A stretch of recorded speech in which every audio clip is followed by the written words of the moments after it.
The X Zone Radio Show with Rob McConnell is largely an opinion talk show. All opinions, comments, or statements of fact expressed by Rob McConnell's guests are strictly their own and are not to be construed as those of the X Zone Radio Show or endorsed in any manner by Rob McConnell, REL-MAR McConnell Media Company, the X Zone Broadcast Network, its affiliated networks, stations, employees, or advertisers.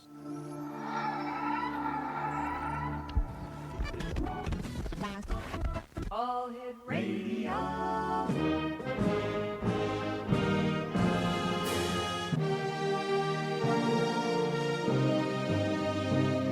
Welcome to the X Zone, a place where fact is fiction and fiction is reality. Now, here's your host, Rob McConnell.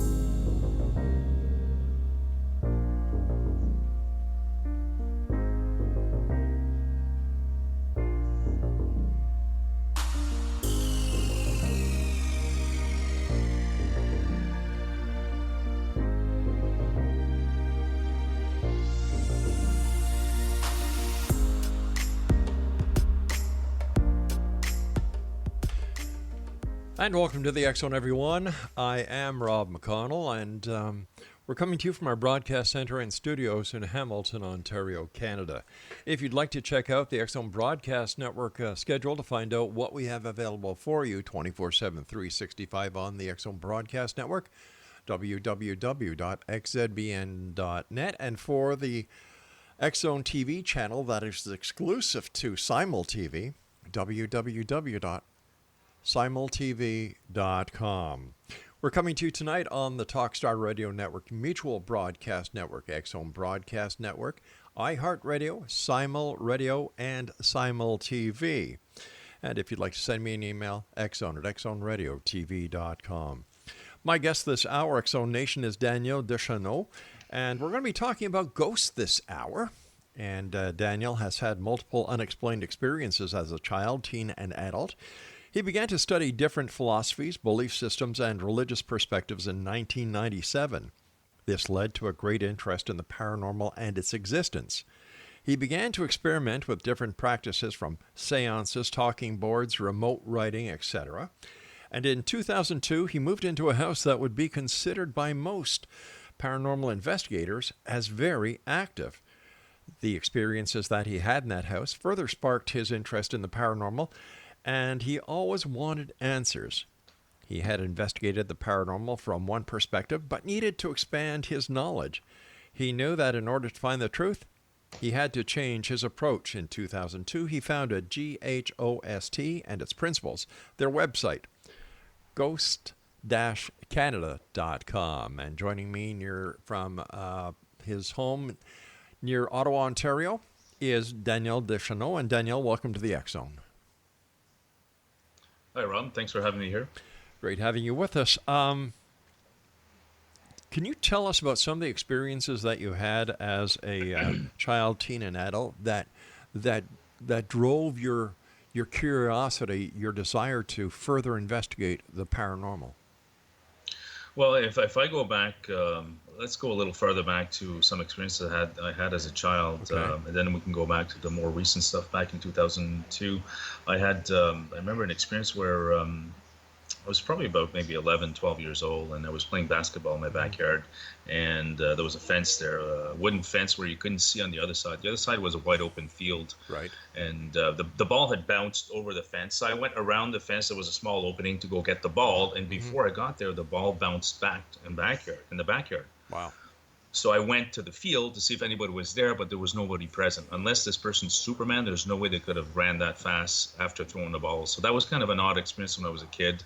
I do remember seeing a flashy. I was maybe a young. Geez, I might have been. It's like an old memory, like maybe when I was 5 years old. Whether that was a dream or not, but I do remember seeing, as a child, was like a luminous kind of shape over my house when I was a kid. And whether or not that was a dream or not, I remember my father coming outside to grab me and pull me into the house. Whether or not that was a UFO experience, I don't know. All I know, it's a memory that's stuck in my brain, and it's not going away. Like, I still remember it like it was yesterday. Right. And if we go further in the future to the house I lived in. And I mean, I had multiple little other experiences that, they're minimal stuff that I probably won't bother mentioning right now. But the biggest was probably in 2002 in this house that I lived in Nepean, Ontario. I was renting this house, and my present-day wife today of 15 years, we first started dating in 2003, and I was starting to get weird experiences in 2002 in this house where I saw an apparition in my stairs. I had to double glance to see what it was, and I saw a man sitting there. And I also I had candle holders in my living room on opposite sides of the wall, and my wife was sweeping the living room, and a candle holder flew off the shelf. It actually went by her head, hit the ground, bounced off, and hit the wall on the opposite side of the living room. That to me defies physics. I don't know how that could have happened. And I also had tea light holder, a glass tea light holder on another shelf in my dining room. And the tea light had been lit for a while. So you know how tea lights get, they get all liquidy, but there's a flame, but it's all liquid inside. We were in the kitchen cooking supper. And we heard a thump in the dining room, and I went to the dining room, and the tea light holder was upside down on the floor. The tea light was also on the floor beside the tea light holder, but it was still lit, and not a drop of wax was spilled. So to me, that defies physics. How did that happen? Almost like it was deliberately put there, but there was nobody else in the house. So that's to me, I needed validation for those experiences. Like, why did these things happen, and how can they happen? So, what have you discovered over the years that you've spent investigating the paranormal, learning different techniques to investigate the paranormal? How do these events that defy physics happen? The thing is, Rob, they don't happen all the time. It's almost sporadic. You have to be at the right place at the right time for this stuff to happen. It's not like you don't capture stuff every time. There's, I would say, at least 70-80% of the time you go to locations and you probably come out empty-handed. But then you get locations where something actually does happen and you capture something you can't explain, and that's what makes it all worthwhile. It's that one piece of evidence that you find, you go, I really can't explain how this happened, or how we captured this on audio, or why this happened on video. I really can't explain it. And usually, I mean, none of us have, physics. We're not scientists. We don't have a degree in physics. If we can't understand something, we'll take it to somebody who has that degree in physics, and we'll say, listen, we can't explain it. Can you explain this for us? How did this happen? Is it possible? What other ways could we debunk this? So, it's the thrill of the hunt. It's like anything else. It's you just want to capture that holy grail of evidence. What kind of answers have you received back from the scientists when you brought them these questions and these experiences that you and your team have had? Well, I mean, I studied sound engineering when I was younger, so I do have a background in sound. So when it comes to EVPs, I usually analyze those myself. So I'm pretty skeptical when it comes to EVPs, and very strict, because there's audio matrixing where you actually tell yourself what you want to hear, and you can have 5 people listen to it and 5 people have a different answer. Right there, that's audio matrixing. So when it comes to audio, I tend to do it myself. With video, we had at the Ottawa Jail Hostel, we had a window that opened and closed by itself. And of course, we think, well, maybe it's the wind, maybe it's negative, positive pressures in the building. So we actually took that video to experts that deal with wind dynamics, negative air pressures in the building. These are the scientists. And I also sent them some aerial shots from Google Earth of the Ottawa Jail Hostel from the top to see like how wind would go around this building. Right. And when they viewed the video, they said, no, the characteristics, it wouldn't be caused by the wind. And it's definitely not because of negative and positive air pressures in the building. And we actually went back to the Ottawa Jail Hostel with a manometer to measure those pressures.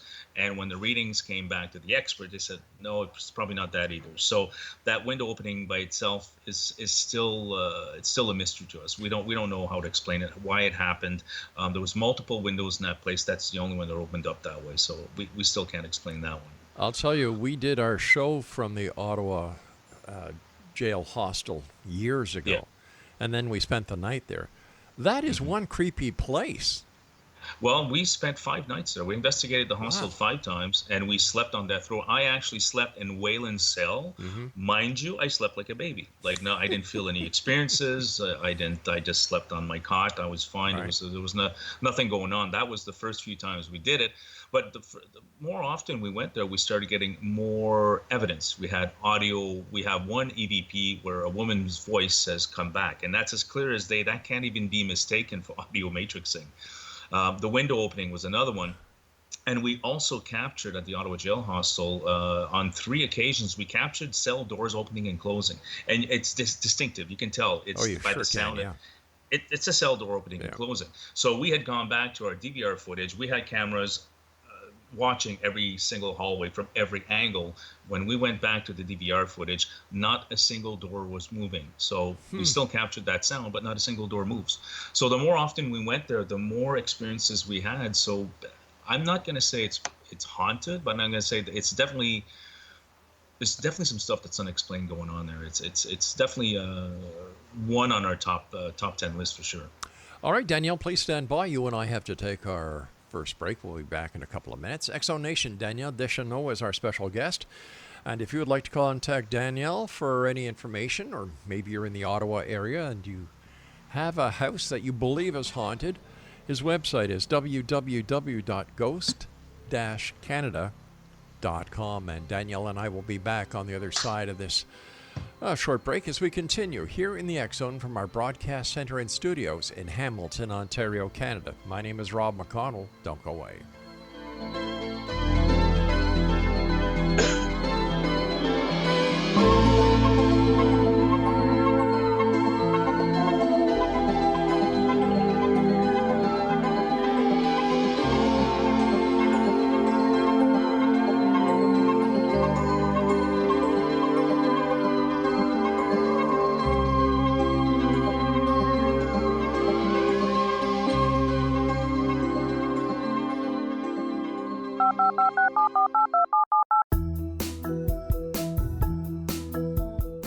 Did you know that when you're on the road with limited data or Wi-Fi, you can still listen to the X-Zone radio show with Rob McConnell, The Science of Magic with Gwilda Wiyaka, X-1, Dimension X, Space Patrol, and every minute of the X-Zone broadcast network by calling 213-401-0080, courtesy of Audio Now.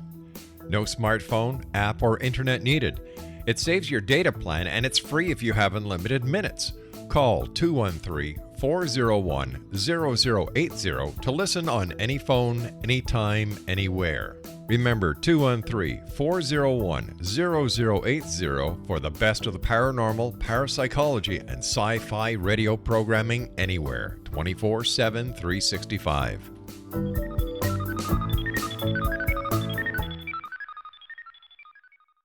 You have heard of the X Zone? Now watch it on Simul TV. Plus 500 video games, live TV channels, free video on demand, worldwide, and more. Does this sound like tomorrow's television? Well, it is, but you can have it today, right now. It is Simul TV. Simul TV offers what the others only wish they could provide. 15 exclusive channels like X-Zone, Sci-Fi, and Horror. We are worldwide. No other provider offers that.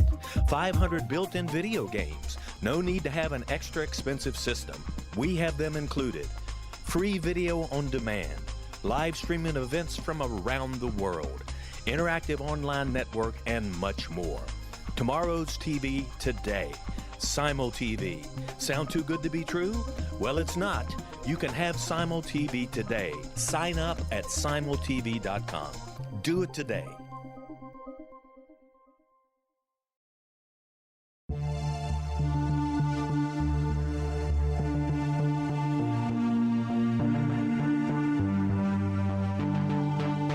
We live in rapidly shifting times of extreme volatility and uncertainty. Such profound change brings a unique opportunity for the evolution of consciousness. I'm Gwilda Wiyaka, host of Mission Evolution Radio Show, a program that explores the latest scientific developments and deepening spiritual truths supporting human evolution. Join me on xzbn.net, where I interview leading experts in science, physics, medicine, spirituality, and more. By applying divergent viewpoints to leading-edge topics, we uncover expansive and evolutionary truth to assist you on your path to enlightenment. More information and past episodes are available at missionevolution.org.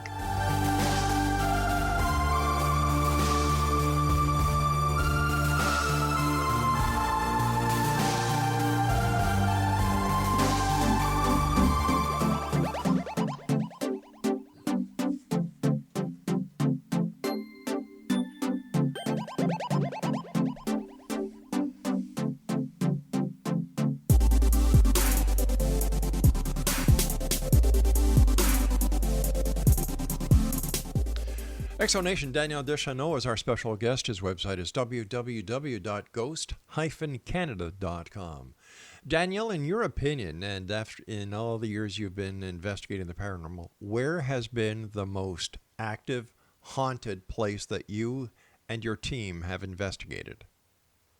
Well, it's funny you asked that, Ron, because we this is actually a location that was very recent, and I'm sure my team will agree with me. We all had weird experiences in this place. It's actually called the Trinity Inn in Gananoque, Ontario. So that I would have to say at this point, with the hostel, the Trinity is definitely one of the most haunted places I think I've been in, or where we've had most experiences. What kind of experiences did you and your team encounter there? It was just the whole place is just, it gives you a weird feeling like you're being watched. And of course, we took a lot of base EMF readings to see if maybe our bodies are reacting to excessive electromagnetic fields, which the readings were normal. Anything under 2.5 is not hazardous to your health. So, I mean, there was no really out of the world kind of EMF readings. The experiences was just we caught some EVPs of voices. One EVP says, "How you doing, Colin?" Wasn't one of us. We caught an EVP of a woman whimpering.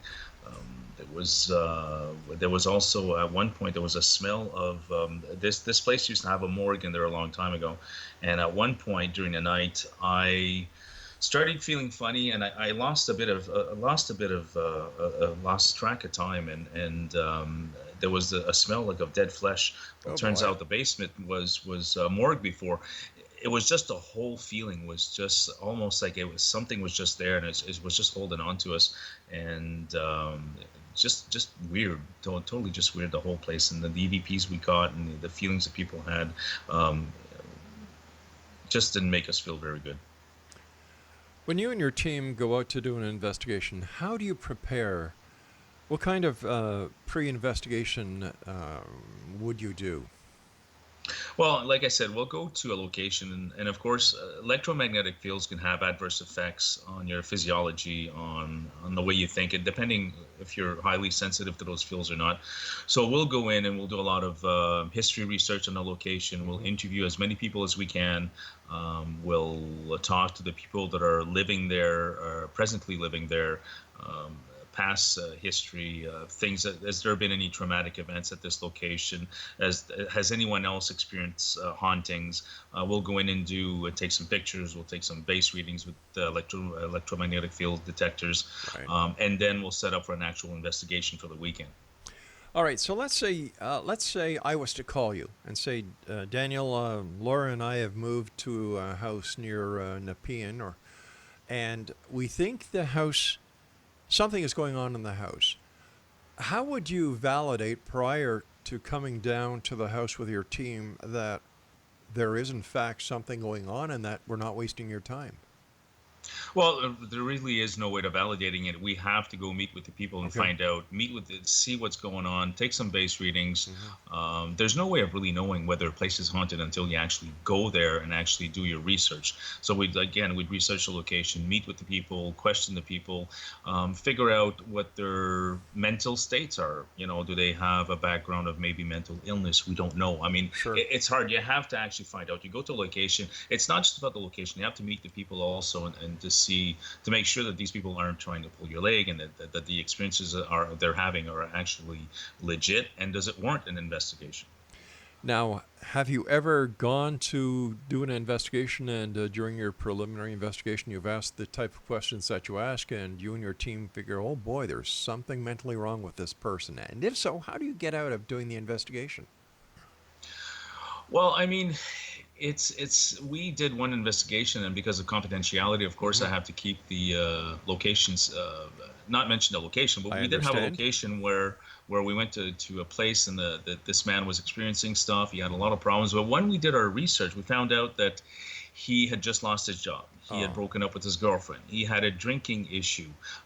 He lost his home and ended up, his boss rented him a home out in the mountains, a mountainous area in Quebec, right. and he was secluded by himself. So we said, well, of course, you combine all these things together, so you have to say that maybe that's what's causing him to experience these things. Right. Because when we went there, we didn't find any audio, any video. It doesn't mean it's not haunted. It's, at the time we went, we didn't find anything, and we assumed, or we figured that maybe the reason he was experiencing these things was more because of his potential emotional state at the time. Is it possible that a person can actually create a paranormal experience while an investigation team is present? I think people, if they really want to experience something, they'll probably experience something. It's kind of like audio matrixing. If you tell yourself this is what you want to hear, well, you're Right. going to hear it. So when you go into an investigation, you have to be very level-headed.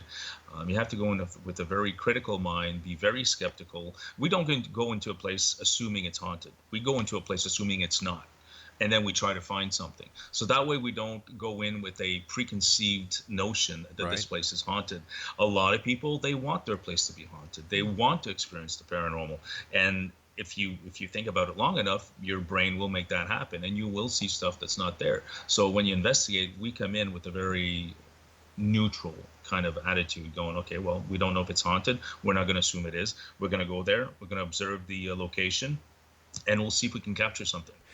Daniel, what do you, based on your experience, believe a ghost is? Oh, gee, that's a tough one, Rob. I mean, we don't really know what a ghost is. At this point, we don't even know if ghosts exist. I mean, everything's an hypothesis. Sure. There's so many theories, hypotheses, and we don't know. I mean, what happens when we die? Are we energy? Do we move on to people, either heaven and hell theory, or whatever your beliefs may be, could be somewhere else. And we don't really know unless you can go there and come back and Yeah. tell the tale. Well, nobody knows.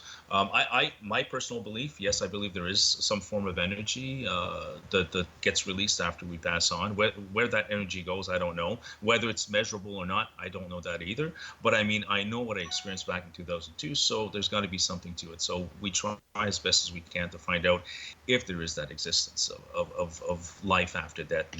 Could ghosts really exist? Can you come back and be stuck between the living and the dead, and be stuck in limbo and actually haunt the living? Is it possible? I can't say yes, I can't say no, because we don't have that evidence. Have you ever had a negative experience, a bad experience with a spirit or something that other people would call a ghost while doing an investigation? Yes, I would say, as I said, the Trinity House was probably an experience like that. But of course, me being a skeptic, I'm trying to debunk it to, okay, maybe it was sleep deprivation. I was Right. up for too long. And we had presence of, but but everybody in the team felt it also. Me being affected a little bit more by it, but again, I'm very skeptical about it. So, is it sleep deprivation? Again, the Trinity would be the place where I think, if there is an existence to that, the Trinity would have been the place where I experienced it. You and I were talking off air, and I understand there's 8 members to your team. Does each member have a specific job, or how does it work? Well, I mean, I have a background in sound engineering. Yes.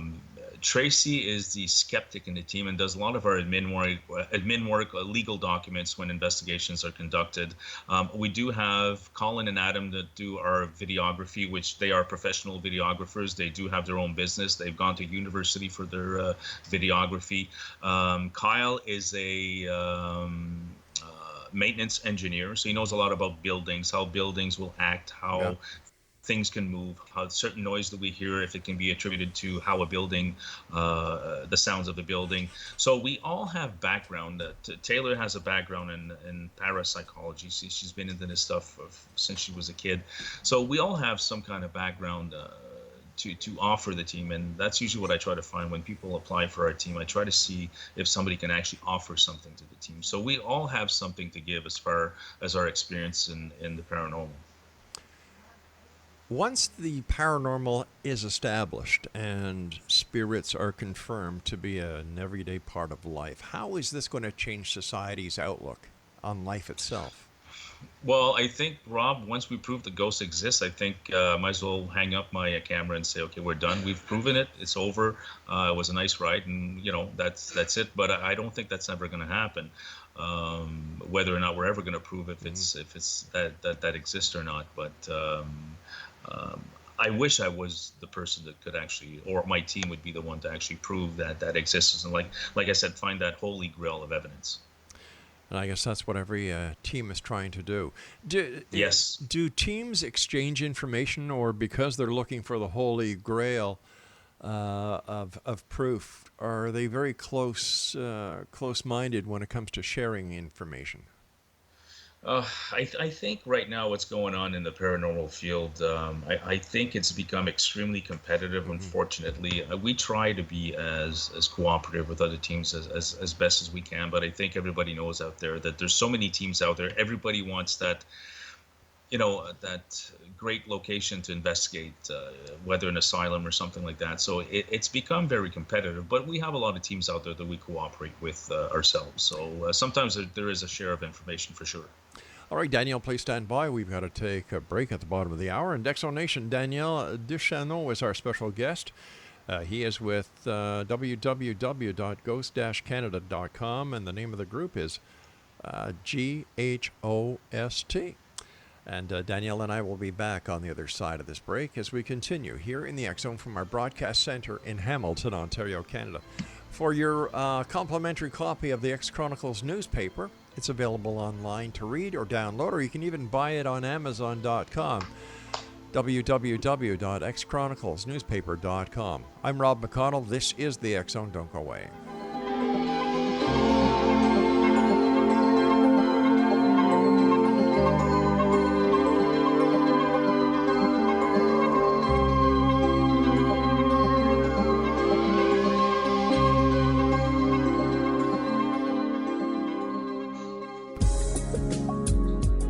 From our broadcast studios in Hamilton, Ontario, Canada, to the world and beyond, you're watching the X Zone Broadcast Network, www.xzbn.net. AVS Media. You have heard of the X Zone? Now watch it on SimulTV, plus 500 video games, live TV channels, free video on demand, worldwide, and more. Does this sound like tomorrow's television? Well, it is, but you can have it today, right now. It is SimulTV. SimulTV offers what the others only wish they could provide. 15 exclusive channels like X-Zone, Sci-Fi, and Horror. We are worldwide. No other provider offers that. 500 built-in video games. No need to have an extra expensive system. We have them included. Free video on demand. Live streaming events from around the world, interactive online network, and much more. Tomorrow's TV today. SimulTV. Sound too good to be true? Well, it's not. You can have SimulTV today. Sign up at simultv.com. Do it today.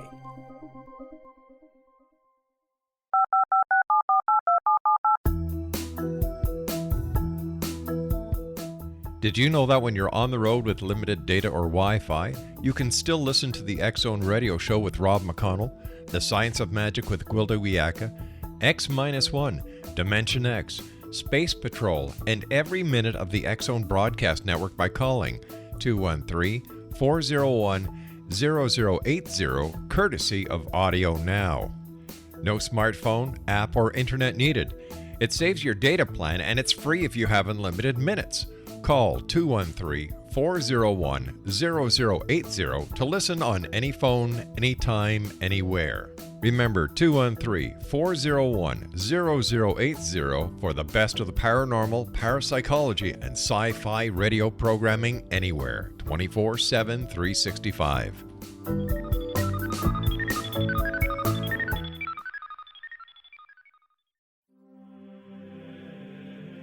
Rob McConnell here, presenting an overview for Nicholas Paul Jennings, author of a fascinating book, Amen. It presents facts revealed by Egyptologist, facts that enable us to understand why Amen is the beginning of creation of God. It provides recommendations for religious leaders of the major religions to unify their beliefs and teach the Word of God. Love one another. Amen informs people how mankind conceived God. It was the Egyptians that developed the concepts of a soul, a hereafter, and Son of God. And finally, after the worship of many gods, they conceived the belief in one universal God, the maker of all there is. For more information, visit www.futureofgodamen.com. That's www.futureofgodamen.com.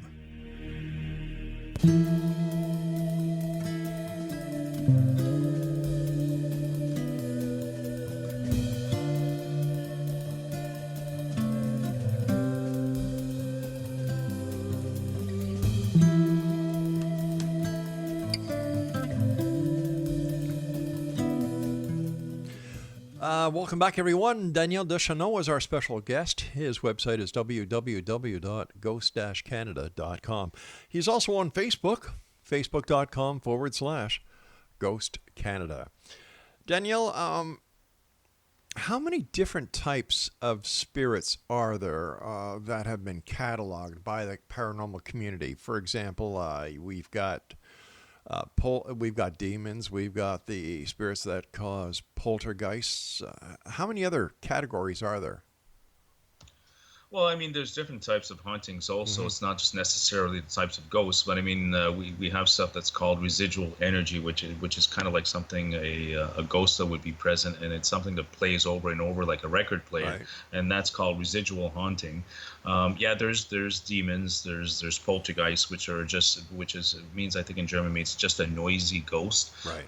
where they're going to be a little bit more physical, not going to be more visual. They're just going to move stuff around, bang stuff around, make a lot of noise. And poltergeists are usually will attach themselves to a person and not a location. A haunting is more associated with a location. Now, again, what kind of ghosts are there? We don't really know. Do you want to call it a demon? Do you want to call it a form of energy?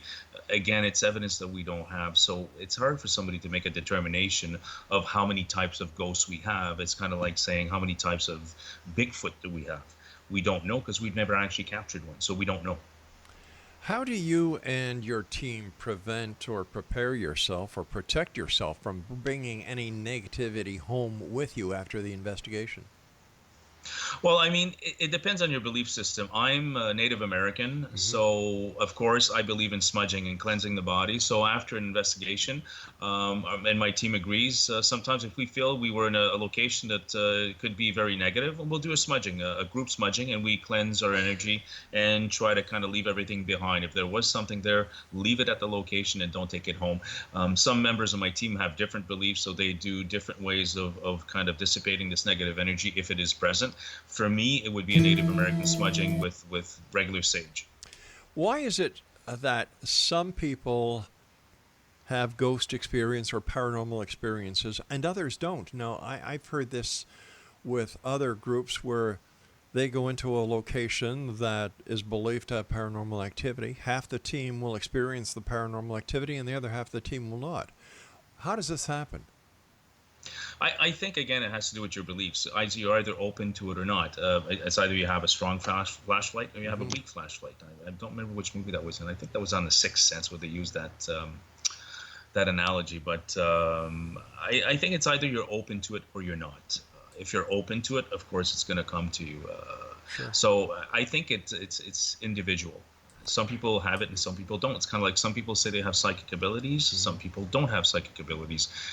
I think it falls on the same kind of grounds that in a team you'll have people that are more open to it and some that are less, and they block it out. So the ones that are open to it may experience a little bit more.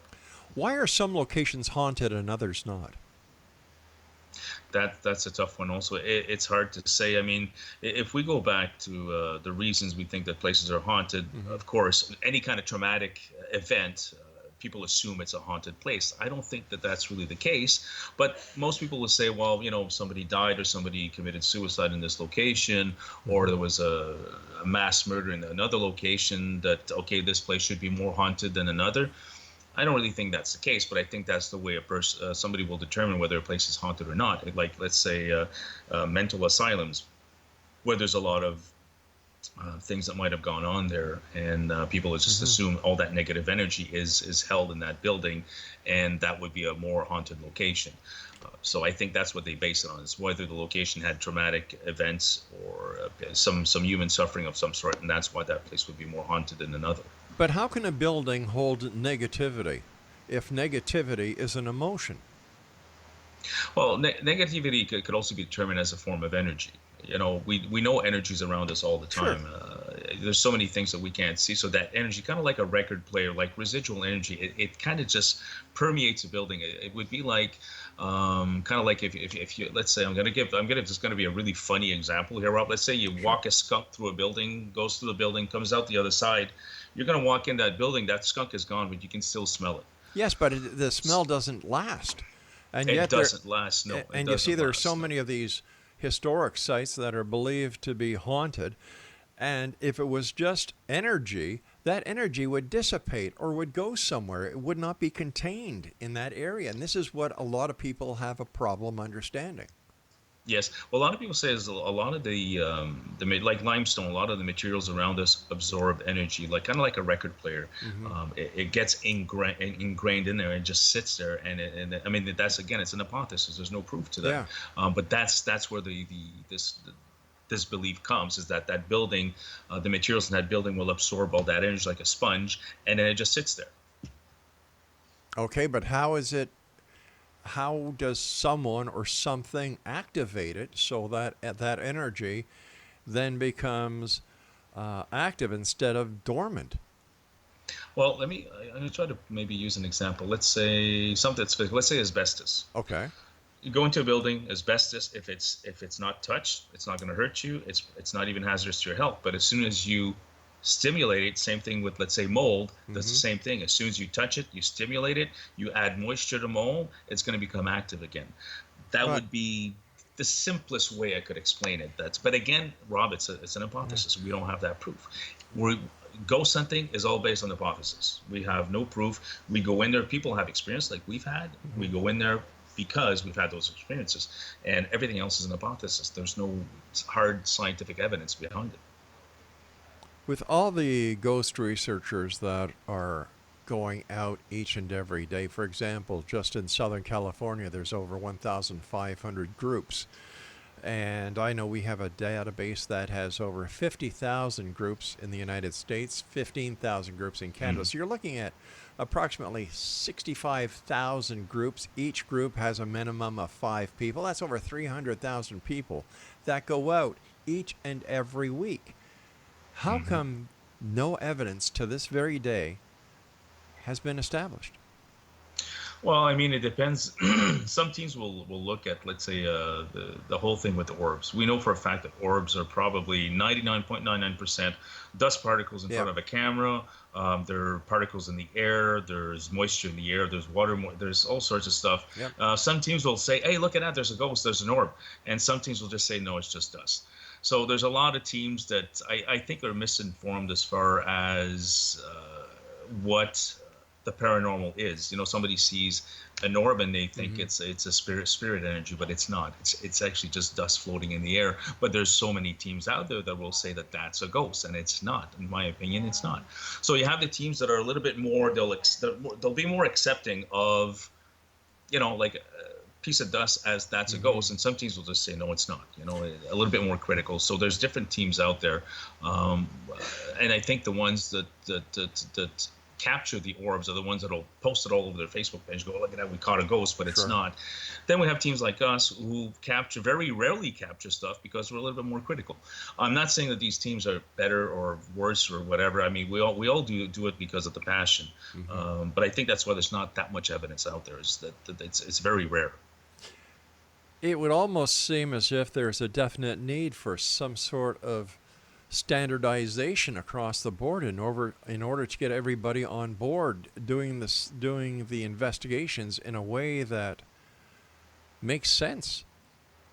Yeah, I totally agree, Rob. I mean, if we could all agree on one thing, that 99.9% of stuff you see on camera, especially like still photography, we never accept that as actual evidence. And we get a lot of people that send us pictures. And of course, like I said, we have Colin and Adam that are videographers, they're experts in photography. And I would say 100% of the time we debunk those photos to just natural phenomena. So, it's again, I mean, it's hard to find real evidence. I would imagine it's also very frustrating for you as well. It's sometimes frustrating. Yes, sometimes we'll capture something, we think it's something legit, and then we go through our research, we look at the footage, and we try to debunk it as best as possible, and then we go, oh my God, that's what caused it. It's not paranormal at all after all. As someone it's disappointing sometimes. As someone who has done a lot of audio work, how do you explain EVPs and why the audio is not heard at the time of the imprint into either the digital format or the analog, and it can only be recognized afterwards? Well, depending on the type of recorder you have, there's the frequency response. The human ear at birth can hear it from 20 hertz to 20,000 hertz. As you grow older, that diminishes to your lower range maybe being 18 hertz, your higher range being 16,000 hertz as you get older. A lot of digital voice recorders will record up to, like, I think our Tascam can record up to 30,000 hertz, which is way beyond the human hearing. So even if something would be captured at that frequency, we wouldn't hear it because it's impossible. Even at birth, we can't hear something that's 30,000 hertz. But if it's impossible for you to hear it at the time that it's recorded, how can you hear it at playback? Because the frequency doesn't change upon playback. No, it doesn't. You're actually right on that one. I can't explain that one really. I mean, it is captured by the recorders, so it's captured at that frequency, and then we can actually hear it once the playback is there, but we can't hear it with our own ears at the time. All right, Danielle, please stand by. We've got to take our final break. X-Zone Nation, Danielle Ducheneaux is our special guest. Facebook.com/Ghost Canada and www.ghost-canada.com. And we'll be back on the other side of this break as we wrap up this hour here in the X-Zone from our broadcast center and studios in Hamilton, Ontario, Canada. Don't go away.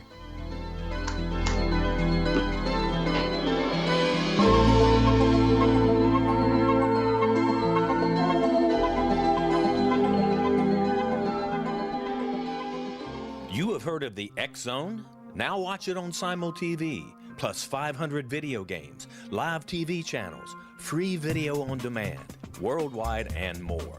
Does this sound like tomorrow's television? Well, it is, but you can have it today, right now. It is Simul TV. Simul TV offers what the others only wish they could provide. 15 exclusive channels like X-Zone, Sci-Fi, and Horror. We are worldwide. No other provider offers that. 500 built-in video games. No need to have an extra expensive system. We have them included. Free video on demand. Live streaming events from around the world. Interactive online network, and much more. Tomorrow's TV today. Simul TV. Sound too good to be true? Well, it's not. You can have Simul TV today. Sign up at simultv.com. Do it today. The new nonfiction book, Razor of Madness, is similar to cult movies like Clockwork Orange, Dragon's Tattoo, or The Other Side of Hell. Wayne Morin Jr. and Thomas Lee Howe will expose widespread and systematic deficiencies in this thought-provoking tell-all novel. Mind control rages among scholars in law schools. Human rights are ignored while thought reform and mental manipulation are accepted practices used as behavior modification. Dr. Louis Jolyon West comes to mind. Media and public scrutiny shows that United States mental hospitals are in fact destructive murder industries. Razor of Madness expose novel details this epidemic through an in-depth professional and personal investigation. For decades, there has been a revolving door policy that still releases killers and pedophiles back into society. The maestro of mind control continues to haunt America to this very day. Razor of Madness is available in paperback or as a downloadable ebook at Amazon.com.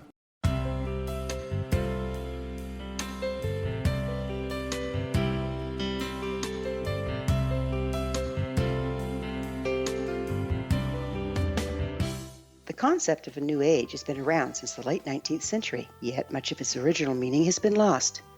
What exactly is the new age? Is it a religion, a collection of obscure esoteric practices, a series of doomsday predictions, or an astrological event? The New Age Chronicles is a unique complementary publication bringing reason and grounded information to separate fact from fiction. Chock full of valuable information to support you as we make the monumental shift into the new era. You won't want to miss a single innovative issue. The New Age Chronicles newspaper is coming soon to www.newagechronicles.com.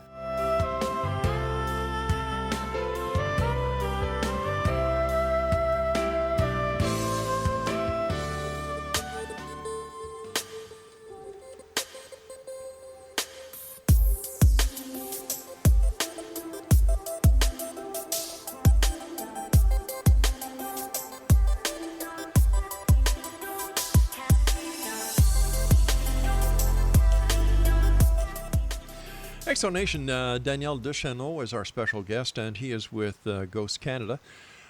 On Facebook, www.facebook.com/Ghost Canada, and his website is www.ghost-canada.com. First of all, Daniel, thank you ever so much for joining us. Great pleasure talking to you.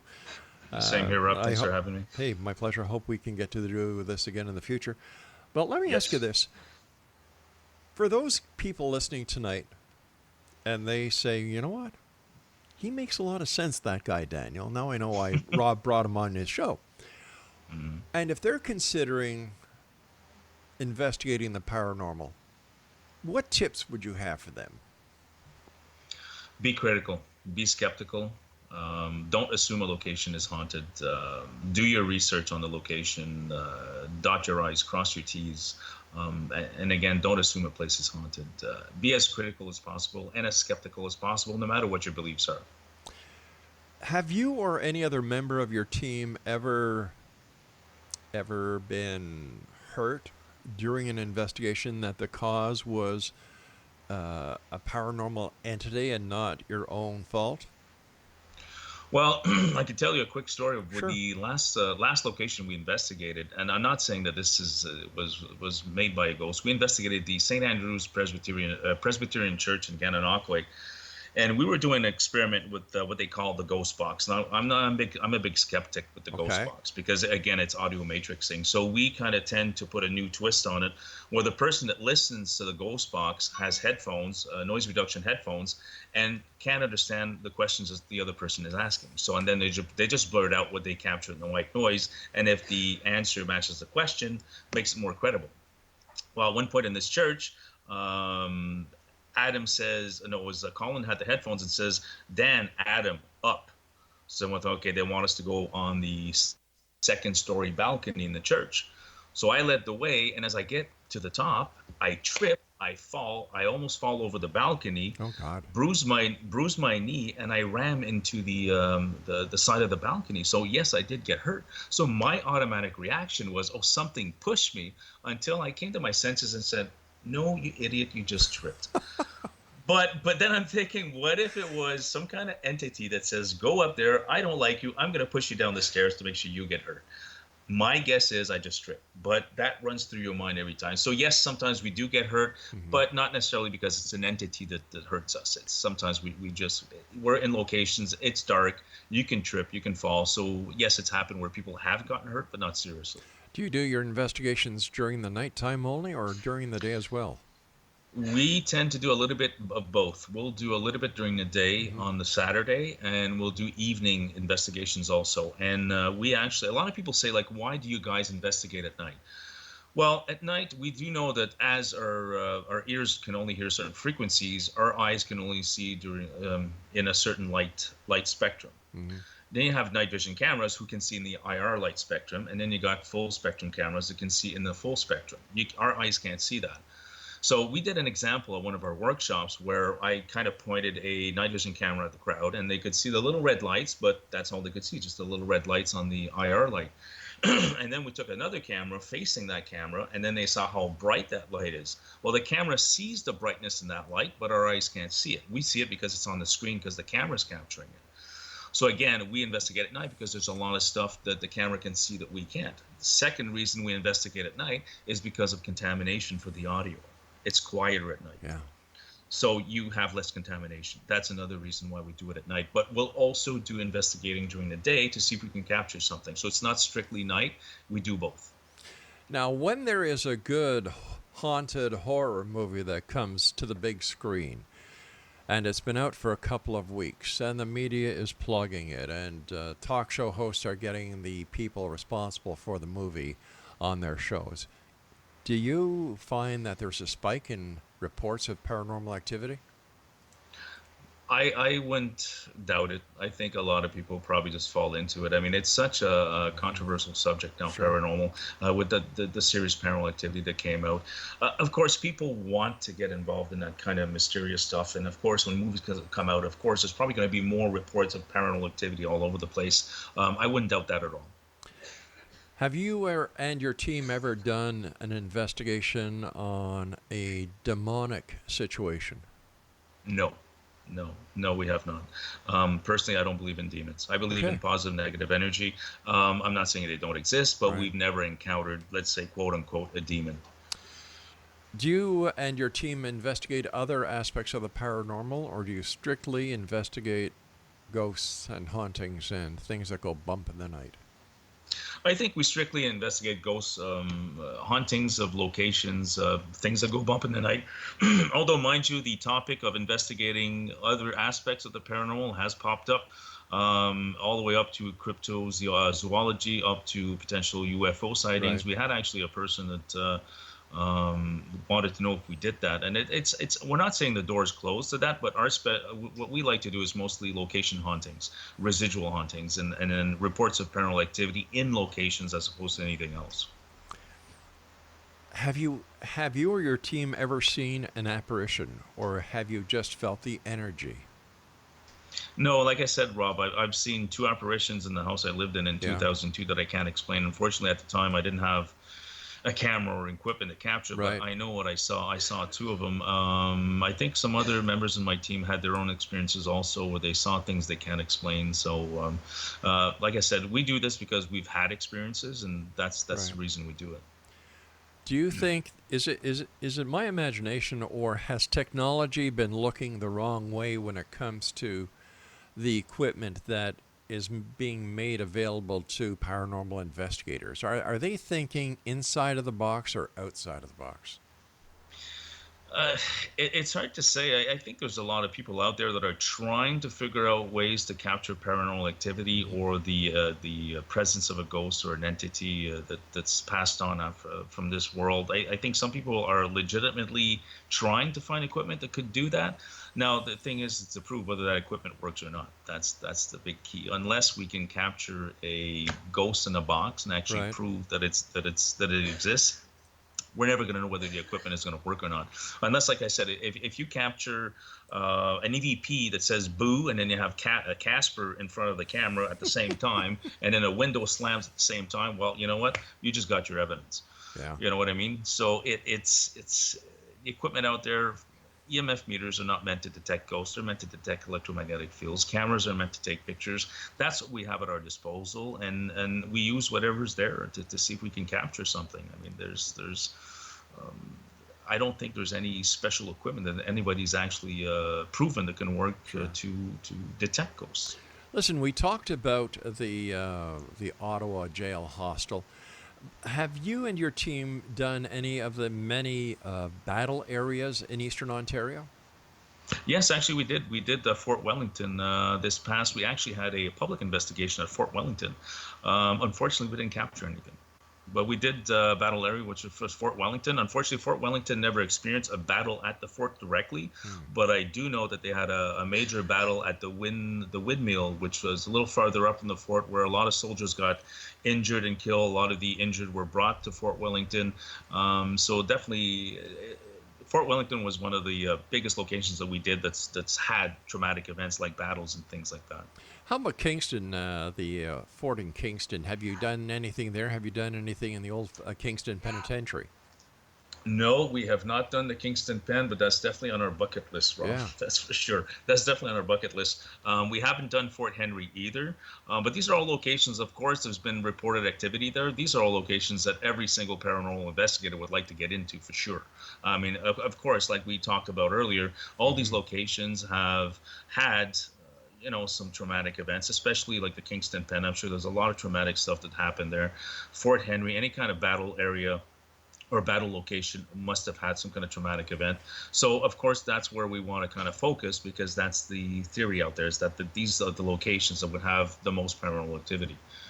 At any given time, have you yourself, your team, or have you heard of any other team that report that they have had an experience where there seems to be a communication between the entity, whatever it is, and a member of their team? With the teams that we associate with, I don't think anybody's ever had that kind of experience where somebody actually interacted with some kind of entity on a one-on-one basis, whether it be a physical apparition, something that's audio, or even a poltergeist at this point. So with the teams we associate, nobody's ever had those types of experiences as far as I know. Daniel, the time has come when you and I must say so long. Before we go, let our listeners know how they can find out more about you and your team. Well, they can visit our Facebook page, which is, as you mentioned earlier, Facebook/Ghost Canada. We go by Ghost Canada on Facebook, and this is that form of media. Facebook is where we have most of our followers. We have about 53,000 followers on Facebook, and of course, our website www.ghost-canada.com is another place they can get in touch with us if they're experiencing any kind of activity. Daniel, I want to thank you very much for joining us tonight. It's been a great pleasure, and I look forward to the next time when you and I meet back here in the X Zone. I loved it, Rob. Thanks so much for having me. I totally enjoyed it. Take care of yourself, my friend, and my very best to you, the rest of your team as well. Same to you, Rob. Thanks so much. Good night, Danielle. Exonation, Daniel Ducheneaux has been my guest this hour. His website is ghost-canada.com, and on Facebook, facebook.com/Ghost Canada. I'll be back on the other side of this commercial break as we continue here in the X Zone from our broadcast center and studios in Hamilton, Ontario, Canada. My name is Rob McConnell. Don't go away.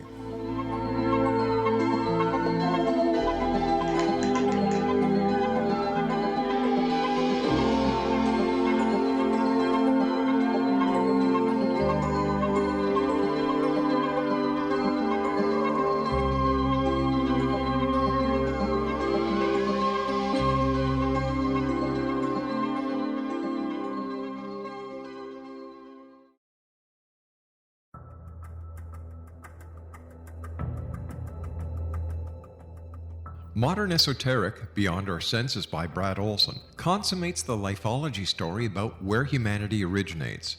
It is the lost continents, the primitive wisdom, the mythos of creation, and the rethinking of ancient history as we are taught in academia. There is much more to the story than what we have been told. As this is the first book in the Esoteric series, Modern Esoteric starts at the beginning of time and accelerates up to this modern age. Future Esoteric is book 2 in the series and takes a forward-looking position ahead of today with an open and honest examination of the ET issue and various unexplained phenomena. To discover the writings of author Brad Olson, visit www.bradolson.com. That's www.bradolson.com.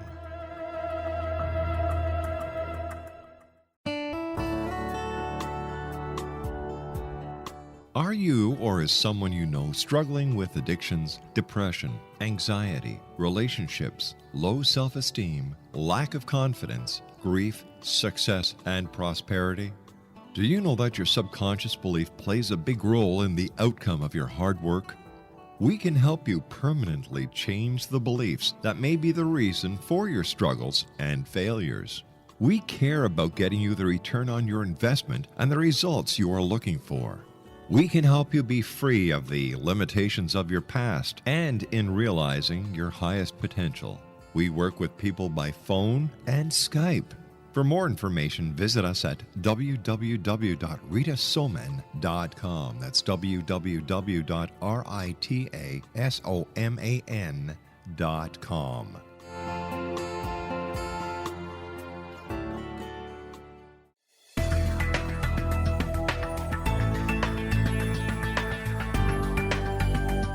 think you have energy problems in your home? Do you feel better when you're away than when you're home? Joey Korn is a global leader in the world of dowsing who specializes in personal energy clearing and space clearing. He can help you create an ideal energy environment in your home no matter where you live in the world. Learn about his remote spiritual house cleaning services and much more at www.dowsers.com. You can get Joey's book, Dowsing, A Path to Enlightenment, as well as other dowsing books and tools, Kabbalah books, and Walter Russell books. Joey's work is really amazing. Go to dowsers.com right now. That's DOWSERS.com or call 1-877-DOWSING. That's 1-877-369-7464.